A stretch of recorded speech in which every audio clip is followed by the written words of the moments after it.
Christmas വെറും ഒരു ആഘോഷമല്ല, ഒരു അനുഭൂതിയാണ്. ഇവ എന്നാ ഫെറബയുടെ വാക്കുകളാണ്. ക്രിസ്തുമസ് എന്ന് കേൾക്കുമ്പോൾ തന്നെ നമ്മുടെ ഉള്ളിലേക്ക് ഓടി വരുന്നത് ഒരു പുൽക്കൂടും ഉണ്ണിച്ചോയൊക്കെയല്ലേ.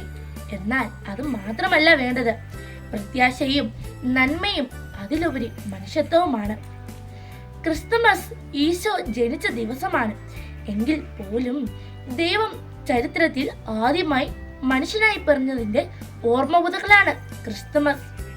പണ്ട് വാതിലുകളില്ലാത്ത ബെത്ലഹേമിൽ പുൽക്കൂട്ടിൽ അവർക്ക് കിട്ടിയ അനുഗ്രഹവും എന്നാൽ ഇന്ന് അടഞ്ഞ വാതിലുകൾക്ക് നഷ്ടപ്പെട്ടു പോയ അനുഗ്രഹം ഈശോയാണ്. തോമസ് മേർട്ടൺ പറയുന്നുണ്ട്, അഹങ്കാരം നമ്മളെ കൃത്രിമമാക്കുമ്പോൾ എളിമ നമ്മളെ നല്ല മനുഷ്യരാക്കുന്നു. എന്നാലും പരമപ്രധാനമായി എല്ലാ മനുഷ്യർക്കും എല്ലാവരും ആഗ്രഹിക്കുന്നതുമായ ഒരു കാര്യമുണ്ട്, സമാധാനമുണ്ടാവുക. ക്രിസ്തുമസ് തന്നെ നമ്മളോട് അത് പറഞ്ഞു കേൾക്കുന്നുണ്ട്. മലഹൃന്ദങ്ങൾ പാടി, glory to God in the highest on the earth, peace of God will. അത്യുന്നതങ്ങളിൽ മഹത്വം, ഭൂമിയിൽ മനുഷ്യർക്ക് സമാധാനം എന്നിവയാണ് ആ വാക്കുകൾ.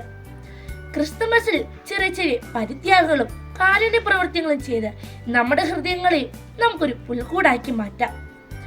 എത്ര ഉണ്ണികൾ ഉണ്ടായാലും എത്ര പുൽക്കൂടുകൾ വന്നാലും എന്റെ മനസ്സിൽ അവനല്ലാതെ വേറെ ആരുമില്ല എന്ന ഒരു വാക്ക് നമ്മുടെ ഉള്ളിലും ഉണ്ടാവട്ടെ.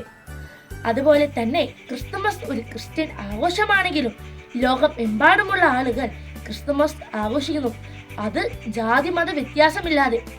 എന്നത് മാത്രമല്ല, ക്രിസ്തുമസ് നമുക്ക് ഒരുമിച്ച് ആഘോഷിക്കാനും ഒത്തൊരുമയോടെയും നല്ല മനസ്സോടെയും ആഘോഷിക്കാൻ കഴിയണം.